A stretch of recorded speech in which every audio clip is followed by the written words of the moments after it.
What's going on, investors? It's AK from Fallible here, and today we gotta talk about the yield curve because everybody is so scared that it inverted, thinking a crash is coming, texting me, AK, what's gonna happen? So today we're gonna talk about the yield curve again and talk about why this time it's actually different. The yield curve inverting does not mean the stock market is gonna go lower. And I'm sorry, but today there's just no video of me because I am very, very sick. And when I'm sick, I just can't get camera ready. I just don't have that sex appeal that I usually have. And I know why you guys follow this channel, just because of my good looks. So I didn't want to disappoint you. But I knew I still had to record a video because just like my idol, Pew News anchor Poppy Harlow, I can never miss a day. But okay, let's just dive into it. And of course, we've got the very smart macro expert, Alex Barrow, to help us. Now we're going to be talking about the yield curve today with the assumption that you kind of know how it works already. Which if you don't worry, because I know there's like no good explanations of what the yield curve is and how it actually works on the internet. But that's why I created this great video, which I'll link to in this video and down below in the comments. Go check it out. It explains exactly what an inverting yield curve means. And I literally had to create that explanation myself because I could not find one online. They all sucked. And you actually get to see my face in this video. Wow, my teeth are so white. Must be a filter because they are not that white in real life. Anyways, if you want a refresher of the yield curve, make sure you go watch that video and then come back to this one. Okay, so first things first, the yield curve inverting does not mean the market is going to immediately crash. Like Alex says, there is no reason to panic over the short to intermediate term. The reason being is that the curve tends to invert well before a recession, and depending on which specific curve you're using, long before a market top as well. So if you look at this chart right here, you'll see that the standard 10 and 2-year yield curve is inverted 19 months on average before a recession. 19 months, that's a lot of time. And this is going all the way back to 1968. And then tops in the S&P usually precede a recession by 7 months. So the yield curve inverts 19 months before a recession. And then the S&P peaks 7 months before a recession. So there's still a lot of time. The market is not about to crash tomorrow. If you take a look at this chart, the 10 and 2-year hasn't even inverted yet. Inversion would be this orange line crossing the 0 mark. The whole yield curve inversion thing that people were looking at is the 10-year and 3-month, which is inverting right here. But the 10 and 2 is just fine. And you can see this data from Sentiment Trader shows that on average, 2 years after the yield curve inverts, the returns in the market are positive. See here, 75% of the time it's positive, 2 years out. And you get a median of an 8.7% return. Here's the little red dots every time the yield curve inverted. And then the returns. So all in all, investors should not be stressing out that the market's gonna crash tomorrow. But even so, even after we showed that data, the actual signaling value of the yield curve has diminished. So this time, even though the yield curve is inverted, it may actually be different. And yes, of course, those are dangerous words to say in the market, but we have some data to back it up. Because since the last time the yield curve inverted, there have been some big changes in how the market works. The first change has been with banking and financial regulations. So following the great financial crisis in 2008, new financial regulations were enacted to ensure a more robust and resilient banking system during times of significant market stress, right? They wanted to put in more guardrails in place so something like 2008 doesn't happen again. So one of the things they put into place was the liquidity coverage requirement. So this required financial institutions to hold a certain amount of high quality liquid assets that's sufficient enough to withstand a significant stress scenario. So basically they forced them to hold more things on their balance sheets. And you know what a HQLA is, a HUCLA, or what considers a high quality liquid asset? Sovereign bonds, of course, so more treasuries. So banks are holding way more treasuries now than they ever had to before. And when you mix that with the fact that we're living in a world now where there's over $10 trillion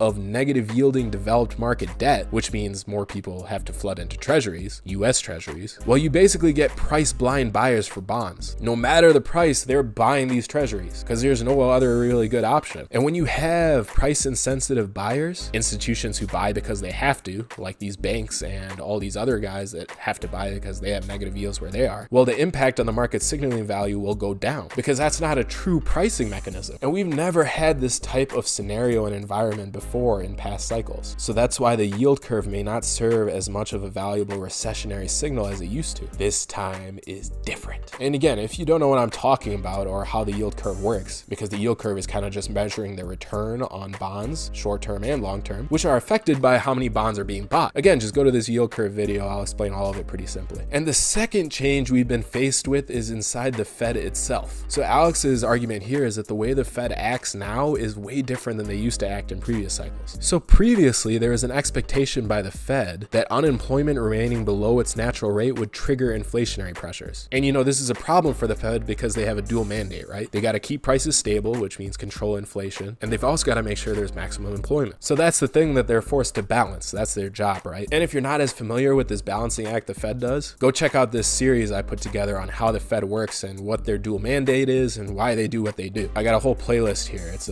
pretty good stuff. You can see I had much shorter hair back then. And these videos have a lot of good information in them. Are they corny? Absolutely. Are they cringeworthy? Yes, definitely. But the information is solid. So if you want to dive into the Fed and understand what I'm talking about, definitely watch this series. And you could go down into the comments and just, make fun of me for how corny I am. Just roast me for it because, I deserve it. Anyway, so before they believed that unemployment being below its natural rate would trigger inflationary pressures. But now the Fed believes it can let unemployment hold persistently below the natural rate without triggering inflation. So the Fed apparently has finally realized that persistently low inflation is a problem. So to fix that inflation, of course, they're going to be more dovish. They're going to stimulate more. And again, this is a massive realization and change because in practical terms, this means that the Fed has essentially thrown out the models that it's relied on in the past to make interest rate decisions. Jerome Powell and the team are making it clear that they need to see an actual and sustained spike in inflation before raising interest rates. And they're willing to cut rates and even resume QE to get there, even at near full employment and stable growth, which, like I keep saying, was not the case before. And this once again affects the yield curve because they're setting the short end rates. The Fed is. So when this is the case where you have like a lot more manipulation than before because you got these new financial regulations where everyone are just blind buyers of bonds, and then you got the Fed switching it up from what they used to do, this same yield curve signal that people used to track isn't going to give the best signal anymore. The signal is diminished. There have just been some significant changes in how the market works. And even if we look at the market from a sentiment standpoint, I mean, everybody knows the yield curve is inverting, right? It's all over the news. So when everyone knows something, I mean, is that what's going to cause the market to turn? If everyone's slightly pessimistic because of it? No, we talked about this before. Bull markets die on euphoria, not pessimism. And in general, when we look at the fundamentals and sentiment and technicals, things have lined up for a solid bull market going forward. And I released a video recently on this,